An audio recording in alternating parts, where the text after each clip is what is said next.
Sorry, no, I just want to know, there's one thing that he brought up that, what about the rights? Internet has always had this romantic image about it that, that's the nature of it, that people are free to write. But don't you think that since a lot of people now depend on the internet, Sabir Bhatia, I want you to respond to that, for news, for, a lot of updates, perhaps it's time for the internet to grow up and accept responsibility, accept that they are accountable as well? I think the internet is very well grown up. It's... Go ahead, we will come to you, Rajeev, after that. First of all, when you're talking about regulating, I think the big question is what people are posting or what people are saying illegal? As long as it is not illegal, the question of regulation becomes very subjective.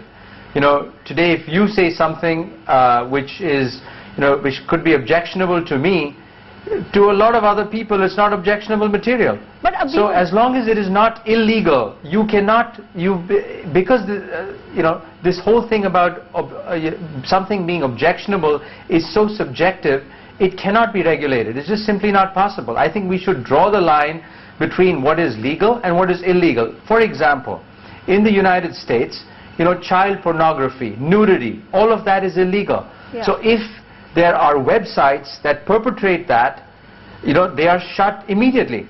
And, so as long as the laws of the land are not being violated. And in this case, I don't think if somebody posts something that is objectionable to one or two people, and if you talk of defamation, yeah, absolutely, go after the individual perpetrator, don't go after the medium. But then what about Rajeev Chandrashekhar? You were saying something, please go ahead with that, but also what if somebody is called names, somebody concocts things about them, which we see all the time, and when people do complain, we've also read those reports as well that people complain and Facebook doesn't take them off because it doesn't seem illegal per se, but they're lies as well.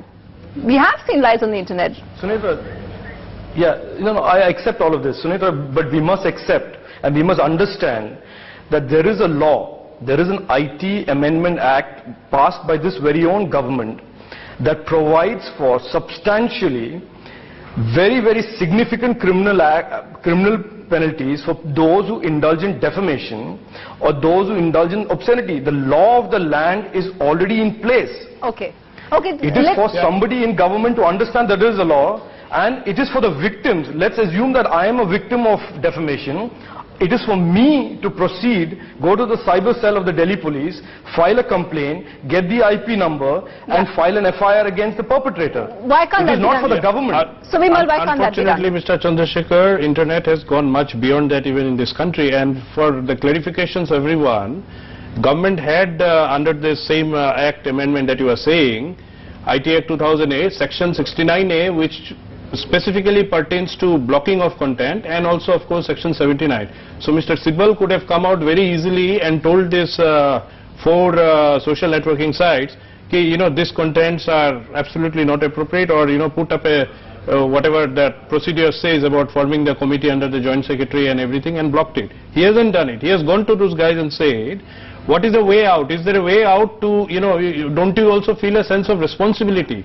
So that is what is going about. It's quite a big bit of noise going around about censorship.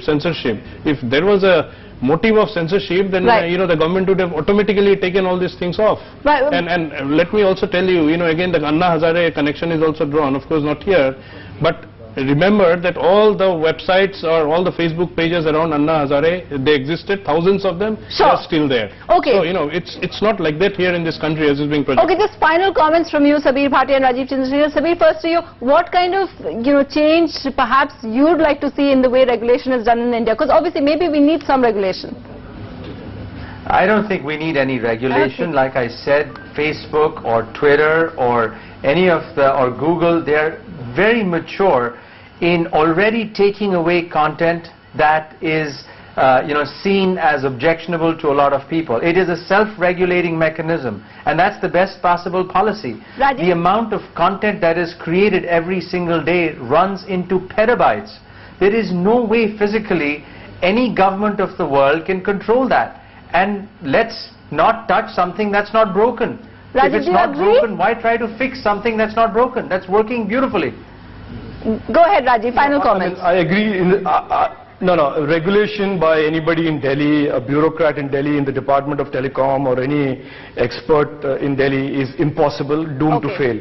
There is an existing legal framework. Let's make people aware of the legal framework and make sure that they know their rights when somebody defames them, to proceed against them in a court of law. Courts must decide, not bureaucrats. Well, that's the final comment then we'll have to give, but obviously Mr. Sibal, just to be fair, has taken back a lot of that. He said no pre-censorship as well. Sabir Bhatia, Rajeev, Chandrashekhar, Suvimal Bhattacharjee, thanks very much for joining us on hashtag. That's one of the top trends this week.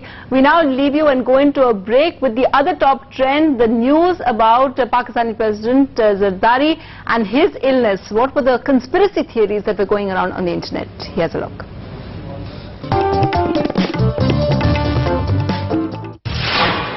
At number 5, Anjum Kyani tweets, Zardari to submit another medical certificate to escape from 15 days deadline given by CJP for submission of statements for Memogate. At number 4, Akhilesh Mishra tweets, has anyone noticed that we in India know more about medical condition of Asif Ali Zardari than that of Sonia Gandhi? At number 3, Samrat tweets, in Pakistan, half of Zardari's face is paralyzed. In India, the whole parliament is paralyzed. At number 2, Jemima Khan tweets, Pakistan's conspiracy theories about Zardari's heart problems are, he's actually suffering from fits of madness and he's pregnant. At number 1, Yes No Sorry tweets, Zardari went to Dubai for good healthcare. Dude, that's like a woman going to Saudi Arabia because she wants to drive.